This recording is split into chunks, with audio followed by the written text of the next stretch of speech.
Hey guys, what's up? This is Andrew for TrendLineses.com. So today is a very big day. We have a special guest, 9 to 5 trader that is here with us. So if you don't know this guy already, guys, go on his channel, on his YouTube channel, in the description of this video, follow him.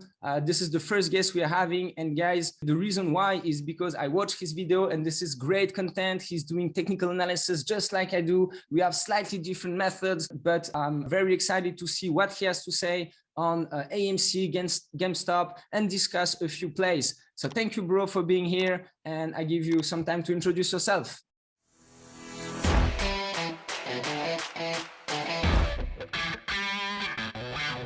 Awesome. Yeah. Thanks for having me, man. Yeah. So guys, my channel is 9 to 5 Trader. Go ahead and check it out. Kind of the philosophy behind my channel is that I myself work a 9 to 5 job, but I'm on the, I'm on the pathway of trying to become a full-time trader. So throughout my channel, guys, I want you to be a part of that journey. We're going to be making videos in and out. I host, pretty frequent live streams as well, and I'm very active with our community. So if you guys are bigger into more technical analysis, my channel is probably more of your flavor. I don't do a whole lot of DD and Catalyst, but I think that's, where me and you can have a nice, blend there. But if you guys are more in the technical analysis or follow more of that, be sure to check out my channel and I'll be sure to show you guys some things. So that's all I have for my channel.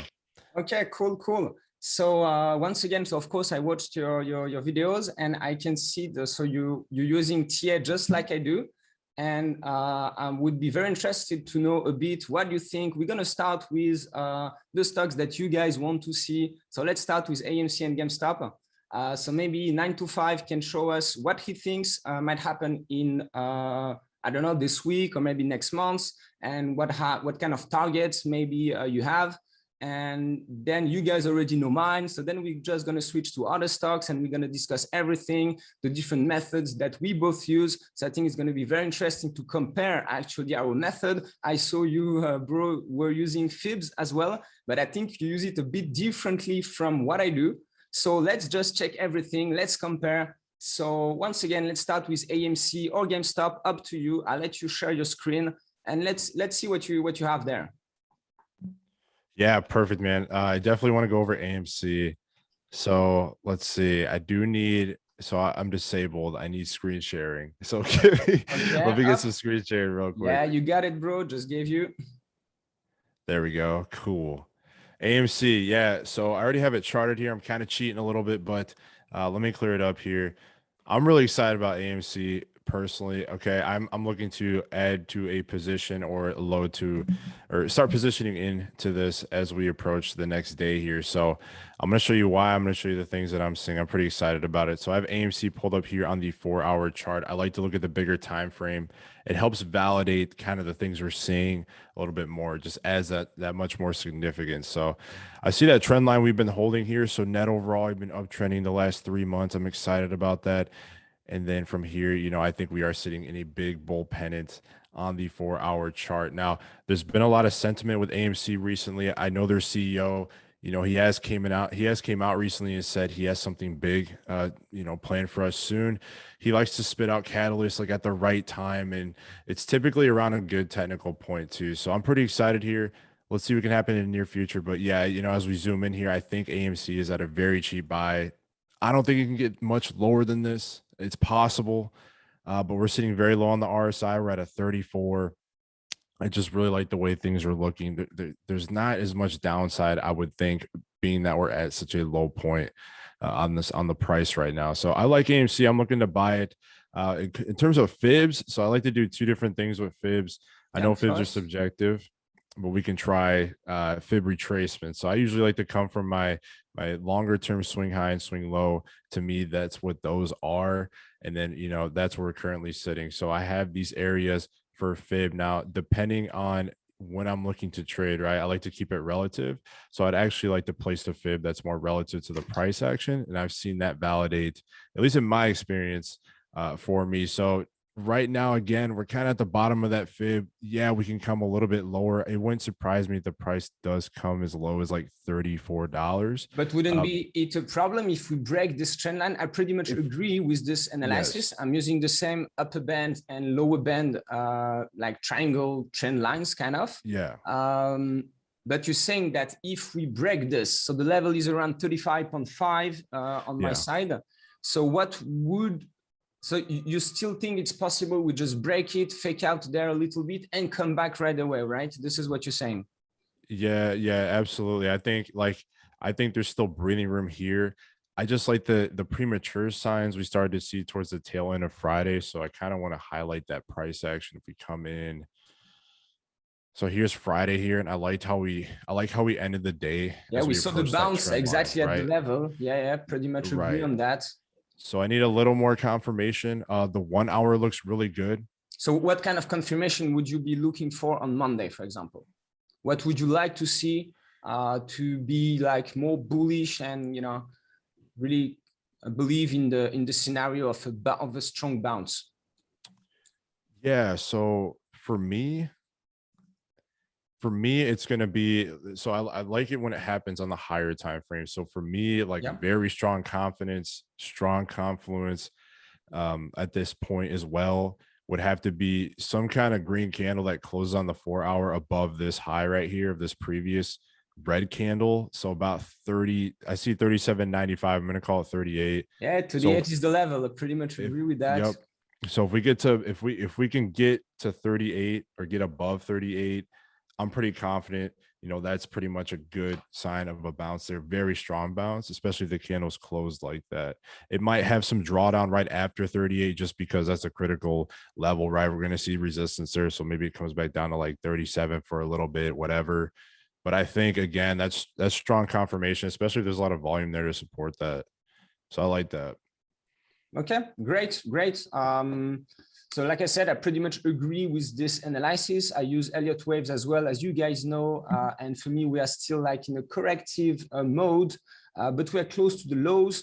So I'm quite positive here as well. What would be your targets if we break the upper band, you know, on the upside? Do you believe like AMC can reach like soon some crazy levels? You know, some people are talking about 100,000, you know, some very high levels of squeeze. Do you think this is possible? And if yes, when? And if not, where do you think we might be heading if we break this upside upper band?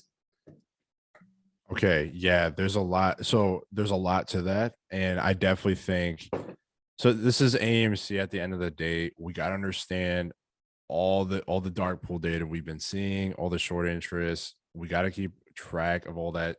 We can use Ortex, whatever it is.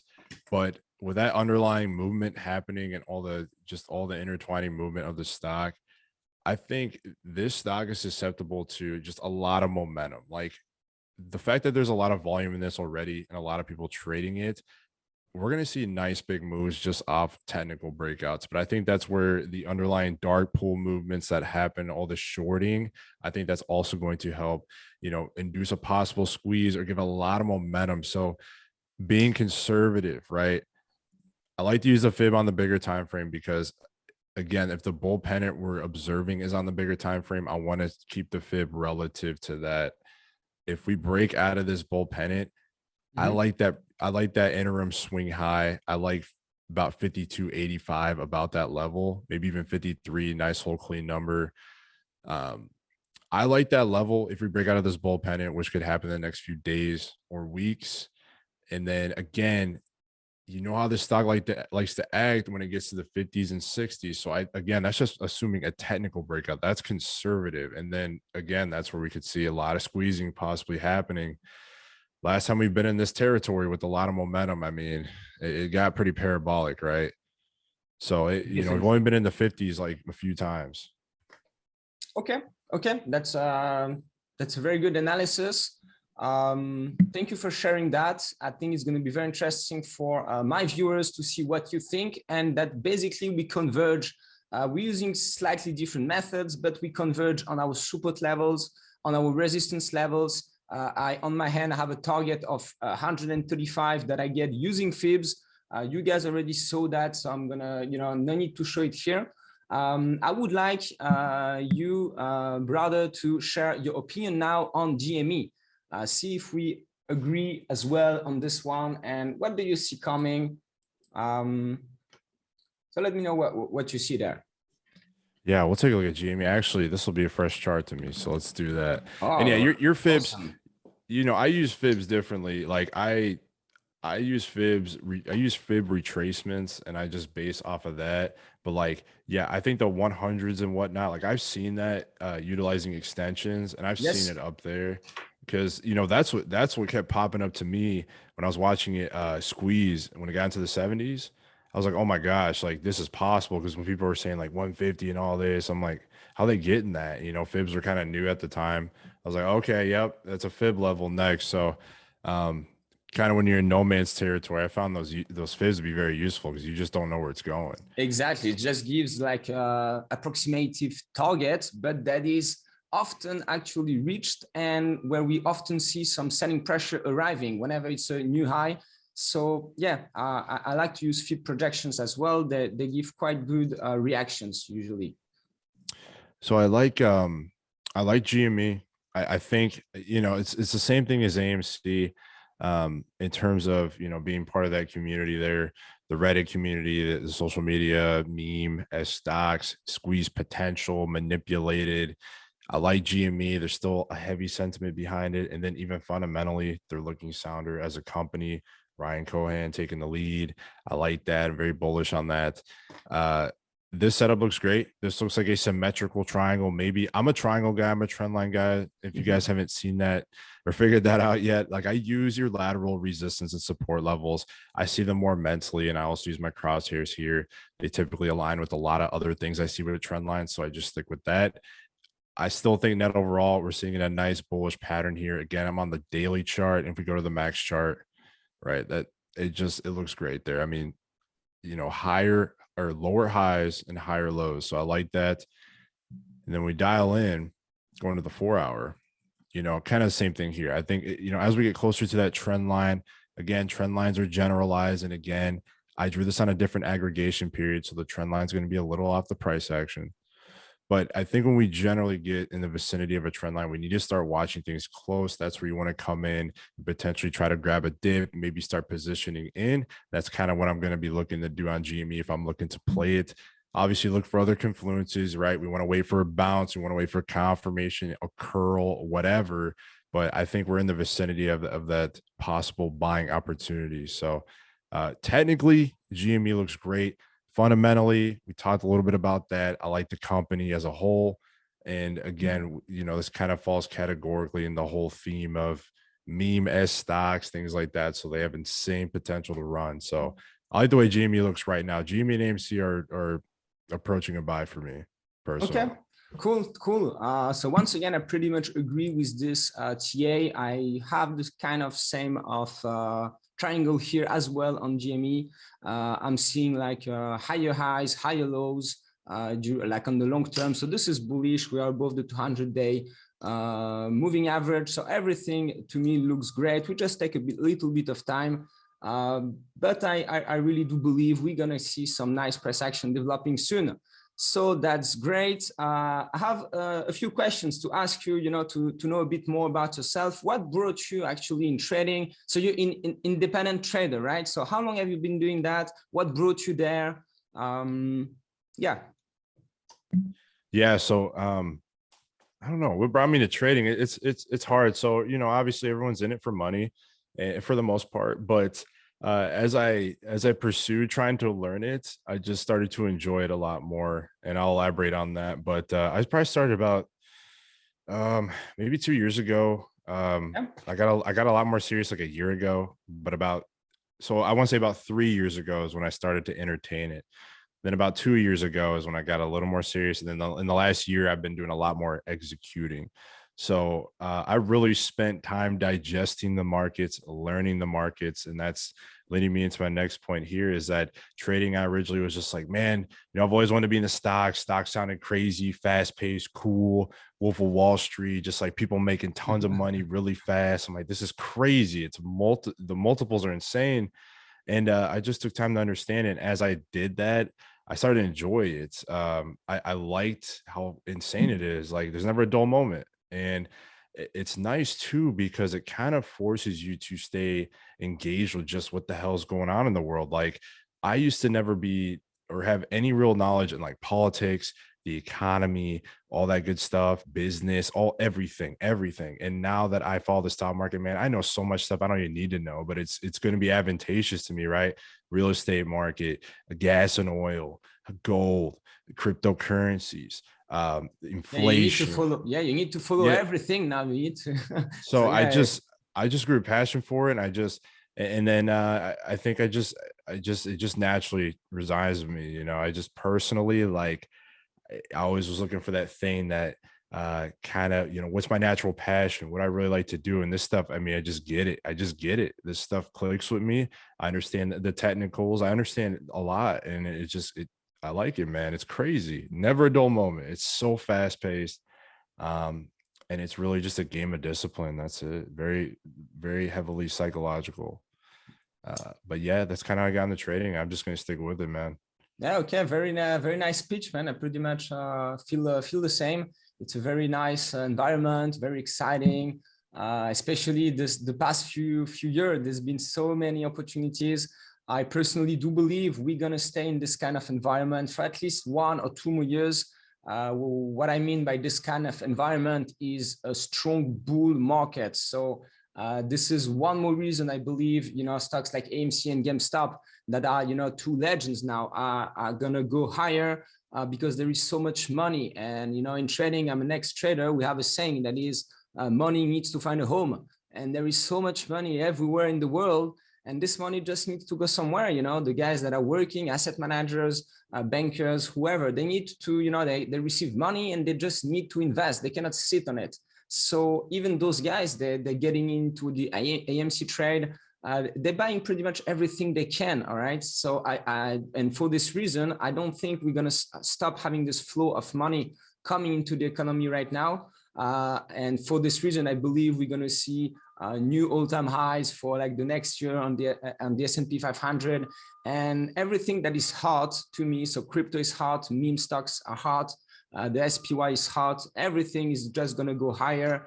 And yeah, I'm going to try to monitor if I see any signal that this, this might shift. But for now, this is looking pretty good to me. So same as you, I'm very excited to be in this environment and to just analyze and try to find the best place. So one more question for you. What is the perfect setup for you? Well, I know like we are traders, we all have our, preferred signals that we like to combine. So what is for you, if I ask you, what is the perfect setup where you would put your money in terms of TA? What would you say? It's maybe not an easy question, I mean, but I'm still asking you and see what you have to say. Yeah, for sure. For me, it's a couple things, and I swear, no kidding, no bias. AMC is literally like it's top 5 on my list to buy tomorrow. Seriously. Okay. So yeah, great. It's just so I have a few major confluences, and that's pretty much what you're asking, right? What are my confluences? What are the things I'm checking the box on to say I'm very confident in this trade, right? Okay. So a few things, for sure. Volume. I am a volume chaser. Now I am a momentum breakout trader. I'm aggressive. I like the 1 minute we go in. However, I like to trade on the 5 minute or the 1 hour too. It just depends. Okay. Like, it's just hard for me to, not take profits when I can, but I like to look for volume, high volume. The higher, the better. I like to trade things that have so for example, when would you go in a trade? If you're gonna check, for example, the 5 minutes time frame, and whenever you see an increase of volume with a short-term breakout, for example, then you would jump in the trade during the day, or do you wait for the close of the day? What type of of trading would you do in this situation? So I pretty much, hopefully this answers it. I look for setups that look like they are a ticking time bomb, like they look like they're going to break out. I like to show up before the party starts. So I find setups Nice. that look like that if it could happen the next day or two. And I'm like, this is going to happen based on, A, B, C, D, E, F. There's a good chance this breaks out tomorrow. I jump in, I wait for that breakout, and then I target a level based on fib and like interim, support and resistance levels. And then I just kind of watch it run along the way. And then I dial into the 1 minute from a granular view and say, hey, because it's hard to know when to get out. They say you can't time the peaks, but you can get pretty damn close. So you just watch those 1 minutes. And then as soon as you see a significant break in structure, maybe that's against a strong trend line, whatever, that's when I get out. So I show up before the party starts, wait for it to erupt. And then as it's erupting, that's where you really got to kind of dial in. It's landing the plane. It's that last part of the flight. So you got to just really focus in. And that's pretty much how I do it. And then if it looks bullish throughout the day, I just keep I look for trend lines. I'm a trend trader too. Trend is your friend. So that's applicable to the 1 minute. If it looks really bullish for the entire day, just from the get-go off market open, and it keeps pulling back, but creating higher lows on the pullback, I'm just going to keep playing that in and out because that's telling me it's still going to run the rest of the day. Hopefully that answered it. That was pretty elaborate, but no, that's very, I mean, like for me, it was very clear because, I'm a TA guy. So I pretty much, I saw many different traders using different techniques. So for me, you are anticipating breakouts. You like to buy low, but whenever you have some bullish, very short-term signals, you have different types of traders. You have traders that like to buy at the lowest possible level, and you have traders that like to buy at high levels and say even higher. So to me, you are a bit between those two styles because you like to buy before the breakout, but whenever you start to have some bullish signals on a shorter time frame, which is a very good way of trading. So very interesting. Very interesting. Thanks for sharing that. Maybe we can do now another things a bit the other way around. So maybe you can ask me 1 or 2 stocks that you would like me to see. I'm not gonna lie, I checked your YouTube, so I know that you are into prog and FAMI, so I checked those 2 already. So you can ask me those. I have something to say, or you can ask me anything else. It would be very interesting for me to start from scratch as well. So I'll let you ask me what you prefer. Okay, I got 2, and one of them you're familiar with, one you might not be. So I'm gonna start with the familiar one. Let's do FAMI. Let me know what you think of FAMI. I'm pretty bullish on this, and this is an anticipation play. And it's a micro cap, low float. Now, to me, the technicals are screaming. Okay, there is volume. Maybe show us quickly what you see on FAMI, and then I'm going to show you what I see, and let's discuss that. It's very, very interesting. So do you want me to start on my screen? Yeah. Start first, then I'm going to share my screen. So I'll let you, I still see your screen. So tell us what you see. FAMI, I'm excited. So on the weekly, I'm just seeing so much confluence, but on the weekly, I think we're attempting. I think there's an inflection point. I think this trend line is valid. Okay, trend lines, I get it. They're subjective, generalized, whatever. I like this weekly trend line. Not a lot of people are talking about it. I don't know why. I've seen trend lines like this validated as far as 20 years back in time. Okay, so I agree. I think this trend line's here. Now, how close are we to it? That's the next question. I think what's screaming with all of this is that not only are we at a significant inflection point of that trend line, but this company is trading consistently and maintaining at the highest volumes it has seen since going public by far. I mean, this thing has been a volume leader for about 6 weeks straight. It's been top 10 most traded stocks on the US market, and nobody's talking about it. I don't know what's going on. How many share, what's the volume exchanged every day here? For example, if I take the biggest one, we have what I see 1 billion. Oh, yeah, that's a lot. Oh, yeah, man. Yeah, half around $1 billion US dollars exchanged the highest day. So yeah, that's definitely a lot for this kind of stock. Yeah, okay. It's just odd.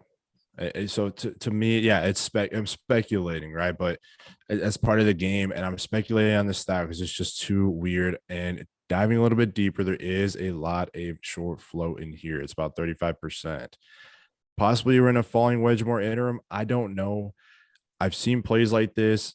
I understand the personality of this stock to an extent. And there's going to be a lot of faking out. There's going to be a lot of stop loss hunting. This is extremely volatile and very manipulated. If you watch it on the 1 minute candle, you will see it. FAMI, I'm just really bullish on. The volume's been picking back up to the last 3 trading days. Something's going on. Whether it goes down, it goes down. But you know, we're so cheap already. So I really like FAMI. I'm bullish on it. And yeah, I'm just really curious what you think.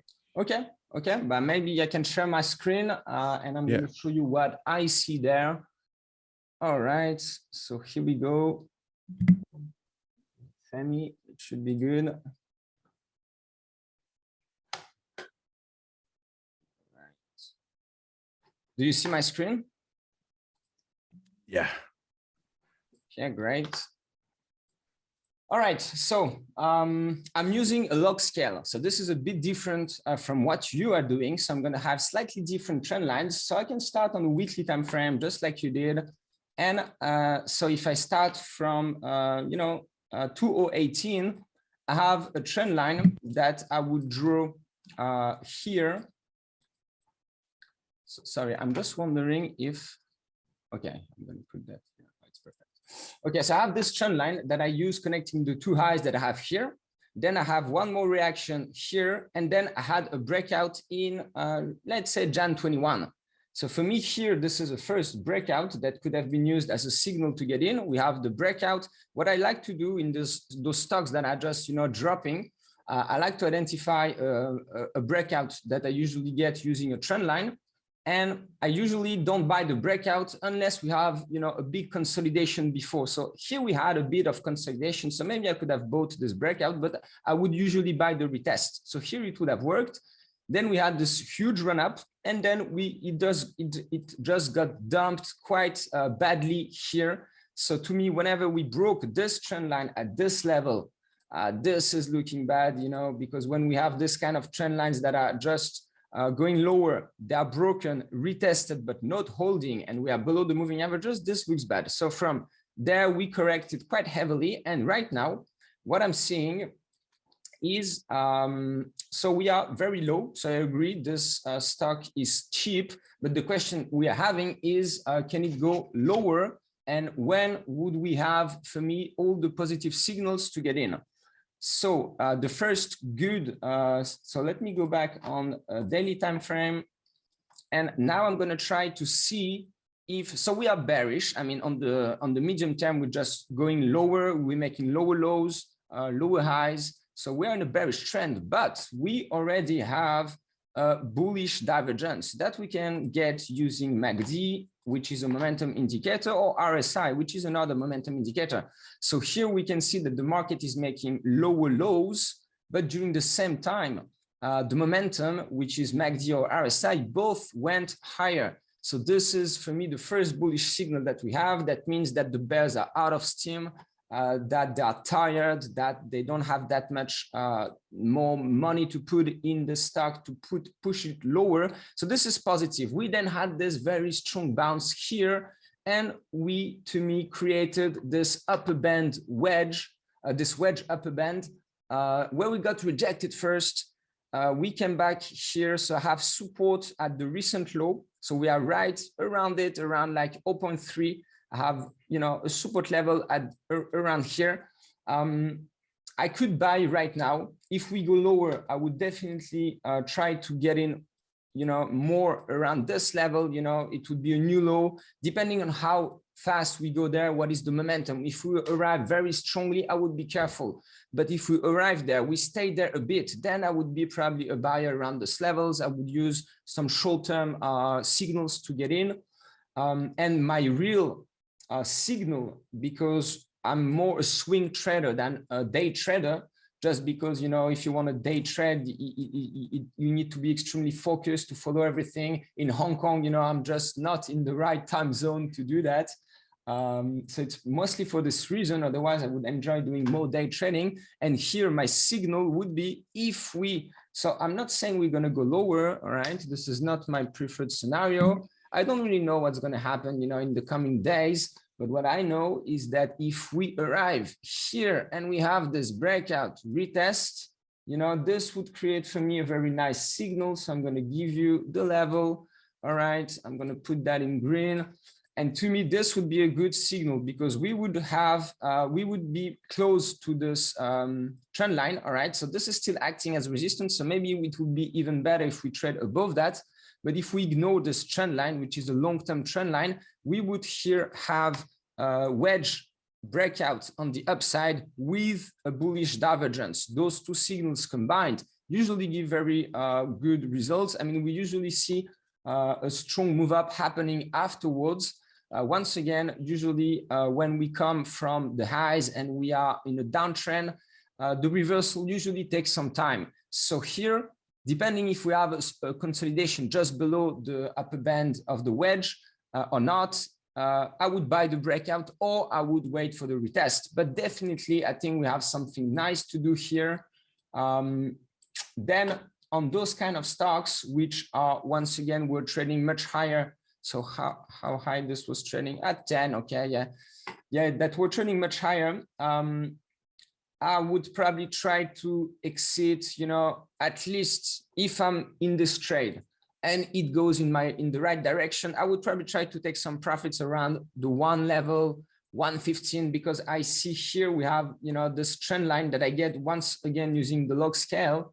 So yeah, this is the trade I would do. I would either buy on the downside close to the lower band of the wedge pattern, or on the upside after breakout and maybe retest, and I would try to take profits around one. So we have a very nice move to come if this happens. We're talking here about around 250%. So this is, of course, a beautiful setup that I would be right now monitoring. It was not in my watch list. I'm going to add it.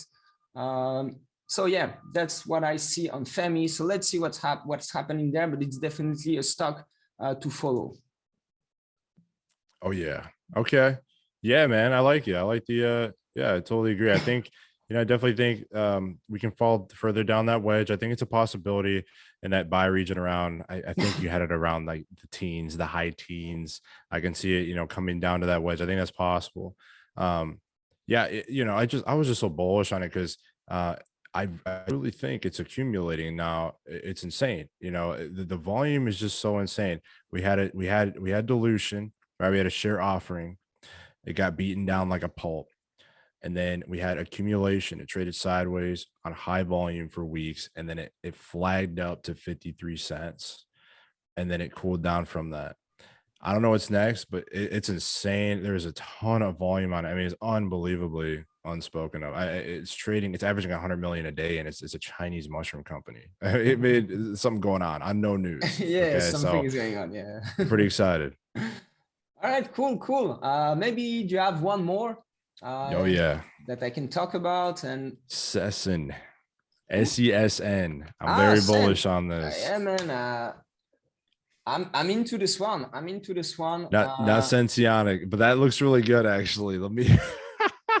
That looks awesome, man. Sensionic Holdings. Yeah, actually, I know a lot about that company. No, SESN. Sorry, it's not the right one. Oh, excuse me. Okay. I always mix them up. It's all good. SESN. Okay. All right. So this is, so as you can see, I already have two trend lines here. So it means I have already checked that. So I'm going to do the usual stuff. I'm going to first start on the weekly time frame, try to see a bit the trend. So here we are ranging. All right. This stock started to trade in 2015, even 2014. It's making lower highs. All right. Bam. Okay, I can make a trend line here. I'm going to remove those two because I don't remember why I put them, and I'm going to try just to, you know, structure a bit what is happening here. So once again, we are rangy since 2015. So for this kind of stocks, we need to find some resistances above which we would start to be bullish. So it's not that obvious here. So the support line is more clear. We can make a lower band here. The upper band is not perfect here because, as you can see, I have, you know, we went above, then came back. So here I would have been maybe a buyer. I would have tried to set up a trade here. I would have get stopped right away. Right now, I'm not sure what I would do here. Let me try to see if we have any signals coming from the momentum. So the RSI is not oversold and we are starting to go higher. We have a very nice volume. All right, that's a good information. So let me go back on the daily time frame.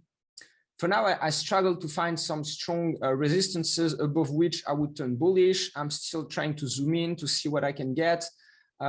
It's interesting to see. First thing I see is that we had the strongest volume ever that traded on, which day was that? It was on the 20th of October. So it was on Thursday, Wednesday or Thursday. It was on a move up. So let's see let's zoom in here a little bit. I like what I see here. We traded above the moving averages. All right, we were basically just dropping lower. I would say, you know, I tried to make a trend line here. Okay, I get it. Now I start to see more clearly what's happening there. Okay, so I have here a small trend line that we broke here and we went above the 20-day moving average. So this started to be bullish. We then consolidated and moved higher. So we are definitely in a bullish development since this breakout. Let me put it in green. Okay, it's pretty much where we had this strong volume kicking in. So we are going in the right direction, but I have to say that for now, it's not really enough for me. Okay, here I have a trend line. You know, we have, to me, you know, a strong resistance that would come around the 200-day moving average. So here I could use fibs as well. Just I'm going to measure the last move down and I'm going to see where we are in terms of retracement. So we are still very close to the lows. So to turn bullish here, I would need to see a bit more bullish price action. I would like to see the price taking back the 38.2 retracement level of the last move down, which is where we have the 200-day moving average. So around 250, 270. All right. So if I see the price action coming there, then I would try probably maybe to jump in on the pullback or something like this.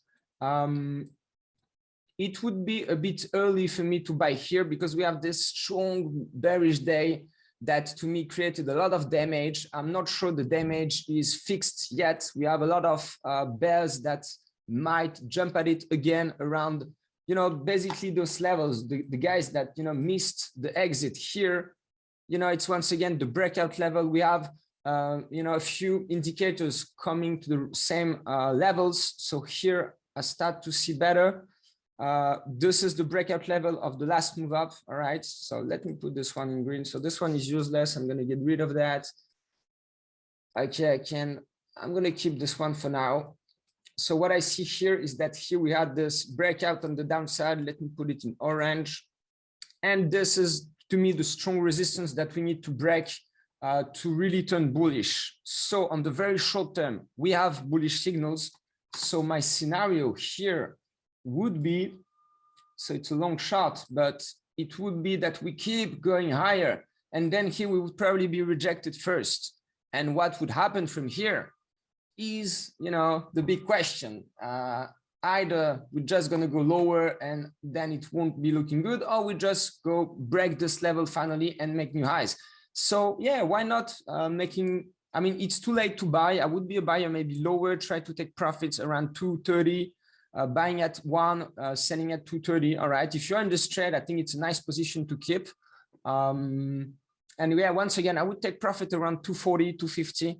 I see a lot of resistance around this level. And then I could come back again in the trade. If we get rejected, either I buy lower, you know, so it's always good to sell high and buy lower, or I would maybe buy higher after breakout and retest around this level.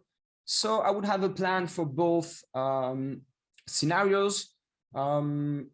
So let's see. I'm positive on the short term, but I don't know what's going to happen. You know, on the medium term, we have this 250 to 270 resistance that is quite strong to me. So let's see. But very interesting setup. I'm going to keep an eye on this one as well. Yeah. I like it. Yeah. So long term, yeah, for sure. It's not, you know, it's bearish right now. It's in a downtrend. It's trading somewhat sideways net. So long term, not too bullish on it long term. For me, this is more just going to be an intraday scalp play. Probably no more than a 2-day hold, if that. 250 is actually what I had, so that's very good. I'm actually looking for a gap fill play here. What I think, again, I think this is a stock that got beaten down, and then we saw price accumulating underneath, which explains the influx of volume. Stocks started to curl out of that accumulation phase, and about where that inflection point is, where they break out of that range they're trading in. Puts us at a gap fill leading up towards that 250 range. So it's just a gap fill scalp for me. That was really good though. I do appreciate that. Yeah, long term, absolutely not. Just being honest, no, it doesn't look good long term. No, that's also a very good observation there. So I like it. Okay, it's funny because once again we use different methods, but I kind of feel that we agree upon many levels, but using different methods. So this is the beauty of TA, is that whenever you do some good analysis, so let's see if this is good or not. Maybe we both wrong. That's possible as well. But if we are right, it would be beautiful to see that using different methods we come back to the same scenarios that eventually do happen. I mean, not all the time, but sometimes. So yeah, it's very, very interesting. I don't know, do you have one more, or we can stop here?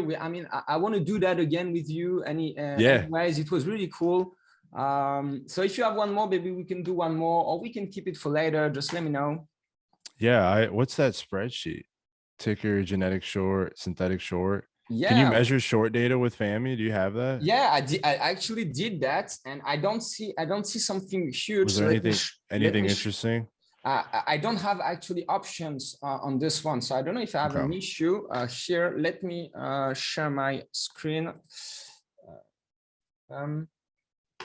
Okay, so this is the spreadsheet. So I put FAMI when we were talking. I checked that immediately because this is something I like to keep an eye on.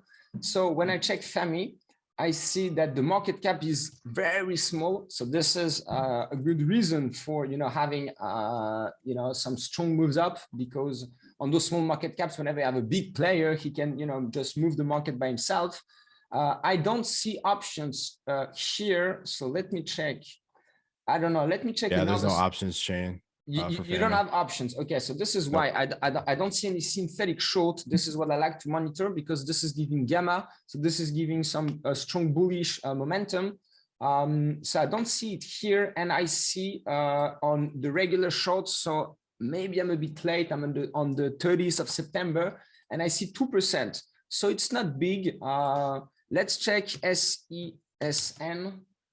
What I see here. We have some, okay, so here we have, it's a different story. We have some, okay, so we have 5% of total shorts, so it's not huge compared to the market cap. Let me check where those options are coming from. So we can see, so SESN is right now trading at 1, and we can see that, this is interesting. We have some options on the 1 strike. So this is expected because it's around the money, but we also have on the 2 strike, which is the 100% strike. So if we go around 2, what would probably happen? So it's not very big, let's be honest, because we go only from 1% of the total float share right now in synthetic short to 3%, which means that on a move up, option market makers need to buy 2% of the total share float. But as this stock is not trading that much, it can make the difference. And we have this gamma around the 2 strike. So if we come close to 2, option market makers would be buyers. So this is, to me, kind of confirming what we see here, because we both said that 250, 270 is the level. So it's funny to see that we have indeed some big positions of options on this 2 strike, which once again, if it's crossed, would generate some strong buying orders by option market makers. So this is not the biggest one I've seen, but we still have some gamma here. Is there any other one you want to check? So I can show you what I see. Yeah. Do you want to chart one more? Or you're just going to enter something in the here? Because you can. I'm curious to see like AMC maybe, or a BBIG. I know those are heavily conversated stocks in terms of being shorted. Okay, so AMC. Because So me personally, like I I don't know a lot about shorting or I understand what it is and stuff, okay, but but I don't know like what's advantageous to know. What does it mean if it's getting shorted a lot? Does that mean it could squeeze? Like what all? Yes, exactly. That's what know? it means.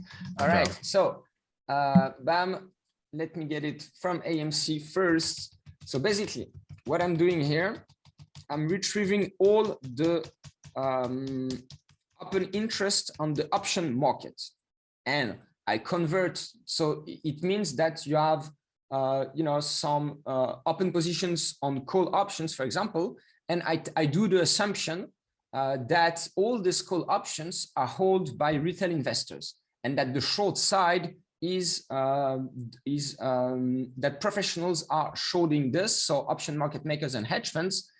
And this gives me information about what short position they do bear against the retail investors that hold those call options. And here on AMC, I see that this is what I call synthetic short. And I see that we have 6% of synthetic short compared to the total float share. So I then add this number to the regular short interest that I get on the FINRA reports, which is 18%. So we have 25% of total short interest at this spot. So this is the first information. It means that whenever AMC starts to move strongly higher, there are going to be a lot of shorts that are going to be in trouble and that might just buy the stock because they are scared of a squeeze.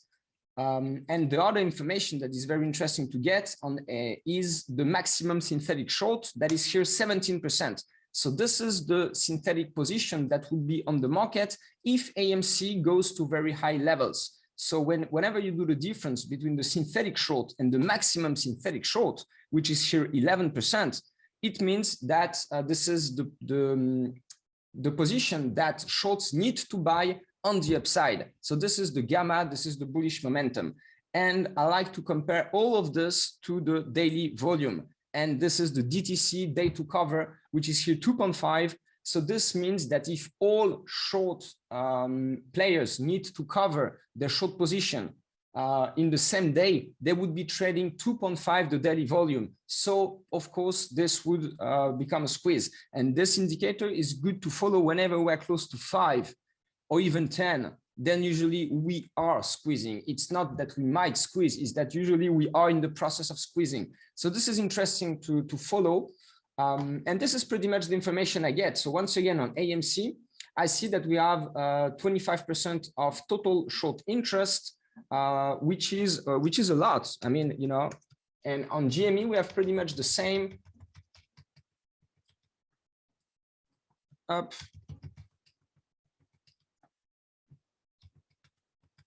Yeah, we have 18%, I see here. So we have a little bit less, but those two stocks, they are big market caps. All right, we're talking about 10, 20 billion USD. So it shows how many people are basically taking a short position here. And this is, I mean, good news. If we start to have some higher highs, some upside breakouts, because those guys, I'm pretty sure they have stop losses just above, you know, those guys, they know it here, they are professionals, they know where are the resistance levels usually, and they use a stop loss just above. So if we have this bullish signals on the upside, those guys, many of them, they would be buying AMC and GameStop. So this is another thing that I like to watch to finish, like to build my view using technical analysis. Okay. Yeah. No, I definitely want to learn more for sure about shorting, because it just seems advantageous to know. I mean, if you culminate that with a technical breakout too, I mean, my goodness, some of these short squeezes are ridiculous. I mean, ridiculous, life-changing numbers. I mean, it's insane. And then you have gamma squeezes too, which seem a lot more frequent. I think gamma squeezing happens more often. But the gamma squeeze actually can happen whenever you have this this big upside strikes. So let me show you, for example, on AMC again, we have the 145 strike that is generating a lot of gamma, because okay, so it's here, as we can see on this chart that is here, Okay, so I know there is a lot of information here, but what is interesting is to see here the 145 strikes. So here you have the strikes, and here you have the number of shares in millions. So we have 17 million equivalent shares on the 145 strike. And this is what is creating the gamma, because those options right now, they don't have a big position. I mean, the equivalent position in terms of share is not that big because it's very far. But if we get close to it, or even if we go beyond that level, the position would be much bigger, which is good for buyers. But for sellers, it means that the short position is just growing exponentially on the upside. So they have to buy if AMC starts to go higher. And this is the gamma. It means that whenever things go higher, there's going to be some market makers that are going to be buying the stock to just hedge the position and come back to a flat position, not even be long. So this is what I'm checking. 145 strike. There's a lot of, what is that? There's a lot of open interest there. Yeah, man, it's the biggest open interest. Holy crap. Usually you have the biggest open interest around the 35 strike, around the money. So here 35, and we can see here we have 5 million shares around, which is the biggest one, you know, close to the money. We then have some 50 with like 4 million, you know, but it's everything below 5-6 million. And suddenly we see this insane amount of options on the 145 strike, which is basically a 400% strike. And this is totally insane. We have exactly the same on GME. Let me show you again. And we don't see that on any other plays. I mean, when I check, so Prague, for example, is one play I was following, FICEL as well. We don't have this crazy amount of options on the upside. If I check GME, bro, look at that. So give me a sec, but it's the same as we do up. I just need to update my chart. Yeah. When they expire. Up, one sec. All right, and bro, look at that, same thing. So GME is right now trading at, so let me put it. Jeez, here. 1,000. Man, it's like, around the 300 strike, which is, let's say, the money, even if it's a bit higher. This is the biggest amount of option, which is 1.3 million equivalent shares of options. And if you go to the 950 strike, you know, the biggest strike that people can find, the amount of options here is 3 million. All right, so it's totally insane. And this is what, and it's interesting to see where it's coming from, because I can, you know, just get the information of which maturity. So I'm going to the 950 strike and I check. So I have my 3 million shares and I can check where it's coming from. And it's mostly coming from here. All right, so this is Jan 22. So this is giving me two information. The first information is that we're going to have this kind of explosivity on the upside until Jan 22, because this is when we have this huge expiry. And another information that I get is that I'm checking whenever we get close to Jan 22, I'm checking if this is getting rolled. If people, you know, if we don't finish at crazy levels by Jan 22, I'm checking if investors are rolling those options to Jan 23 or March 22, whatever. Because if they do, this means that this is still bullish, that, you know, they still believe in it. And if I see that, you know, we don't have that many options anymore, it would give me an information that, all right, people start to get tired of it. They're not putting their money in this place anymore. So this would be a first signal to me that we need to be careful, that maybe the squeeze is not going to happen. I mean, not right now. But this is for now totally not happening. We have this immense amount of options on the upside and on long term. I mean, Jan 22 is not November, is not October. I mean, people put that on the longer term, and this is being the case for the past month. So this is once again giving me the information that we have some believers that, you know, just push the price higher by buying those very upside calls, that would create a lot of troubles for market makers and for hedge funds if we start to move higher. So once again, we need a catalyzer. We need something to start the move. I think that GameStop is around 250. Above that, it's a squeeze. And AMC is around 50, I think. Is around, let me tell you, yeah, 50, 55, all right. Above that, even lower, sorry, it's even lower, it's even 45, how'd you get like 50, how'd you get those, so you think those are general like squeeze locations, like squeeze potential locations? Yes, I think that's, so let me share my screen here. New share. Okay, so I think that basically we need to have some bullish momentum to start.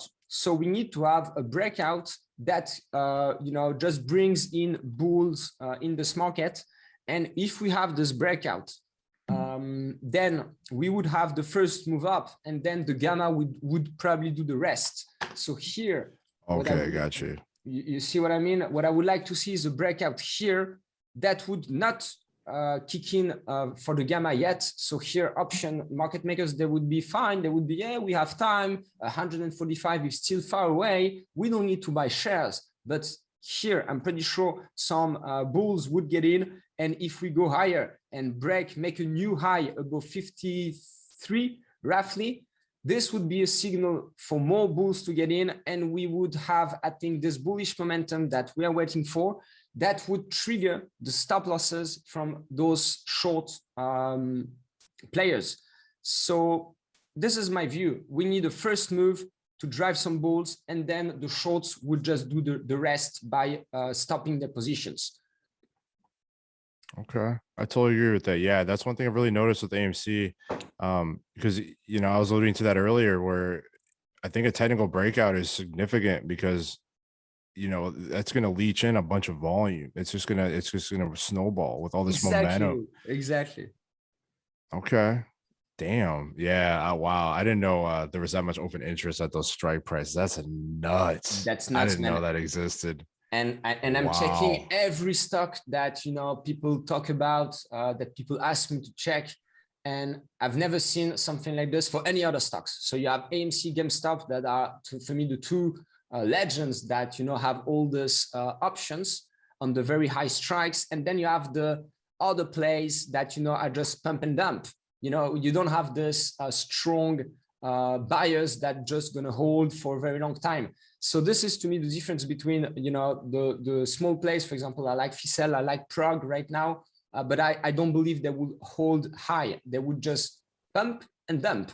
And then the money would probably go to AMC and GameStop, the long-term plays, the real plays, where we might see, I do believe, some very high levels. So let's see. Let's find out what's going to happen. Let me stop the share. All right.